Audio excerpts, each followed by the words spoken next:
আসসালামু আলাইকুম রহমতুল্লাহ।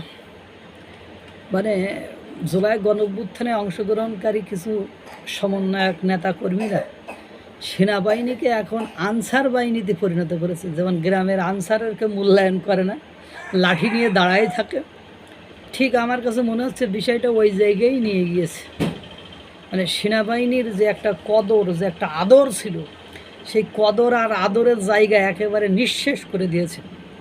একসময় পুলিশের যে আধিপত্য, রাগ ঢাক ছিল, সেটা জুলাই গণ অভ্যুত্থানে ইনডেমনিটি দেওয়ার পরে সেই আগ ডাক রাগ সব কিছু শেষে তারা এই জুলাই গণ অভ্যুত্থানের নেতাকর্মীরাই তাদেরকে ছাপড়িতে পরিণত করেছে। আমার কথা নয়, আমি ব্যক্তিগত কথা বলি না, তারাই বলছে তারা পুলিশকে ছাপড়িতে পরিণত করেছে।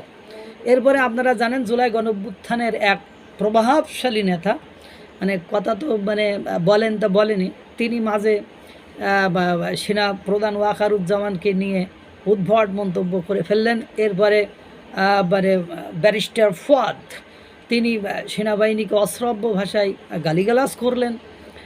এখন বাদ ছিল হলো মানে ওসমান হাদি, মানে গণজাগরণ মঞ্চের লেতা ওসমান হাদি। এই লেতা গতকালকে এক সংবাদ সম্মেলন করে লেতা যে কথা বলেছে, তাতে মনে হলো যে সেনাবাহিনীর সেনাপ্রধান বর্তমান সময়ে যিনি আছেন ওয়াকারুজ্জামান, তাকে একেবারে মনে করেন ওই ফুটপাতের কোনো কিছু মনে হইল, যে এরকম ফুটপাতের কোনো ওই বা মাঝে মাঝে দেখবেন যে ওই বাসার সামনে 45 বছরের বুড়ো বা 50 বছরের বুড়ো অবসরপ্রাপ্ত রিটায়ার্ড ম্যান গেটের দারোয়ান থাকে, তো ধাক্কা দিলেই পড়ে যাবে। বিষয়টা এরকম, মানে এরকম এদের সাথে দেখবেন যে গেটের দারোয়ানদের সাথে কিভাবে মানুষ মিসবিহেভ করে, কিংবা মিসট্রিট করে, এগুলো আপনারা দেখেছেন। তো একেবারে হাদির বক্তব্যটা আমার কাছে ঠিক ওরকমই মনে হলো।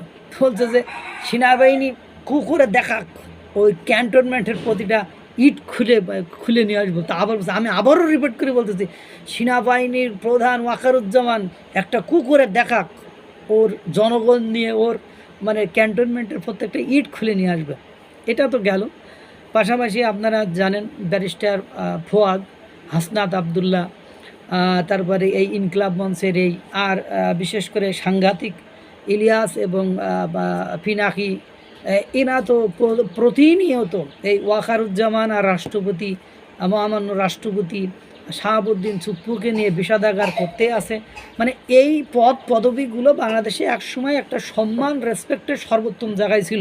কিন্তু জুলাই গণ অভ্যুত্থানের পরবর্তী সময়ে আমি যে ব্যক্তিগুলোর নাম বলেছি, এই ব্যক্তিগুলো এই সেনাপ্রধানের পদ, রাষ্ট্রপতির পদটাকে মানে নিচে নামাইতে এমন জায়গায় নিয়ে গেছে, এখন চকিদার থেকে শুরু করে, চকিদারও দায়িত্ব ইয়াং থাকে, চকিদার থেকে শুরু করে এখন তার চেয়েও নিচে নামিয়ে এসে ওই যে অবসরপ্রাপ্ত বৃদ্ধ ওই দারোয়ানের জায়গায় নিয়ে গেছে, এরকম একটা মনে হলো বক্তব্য।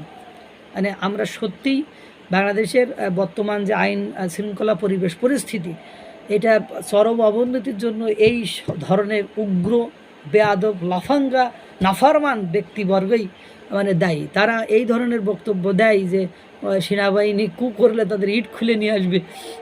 কুই বা করবে কেন, আর ওর এটা মনেই বা হচ্ছে কেন? তার মানে কি তলে তলে কি কিছু হচ্ছে? আল্লাহ তাআলা সকলকে ভালো রাখুক, সুস্থ রাখুক। আসসালামু আলাইকুম রহমতুল্লাহ।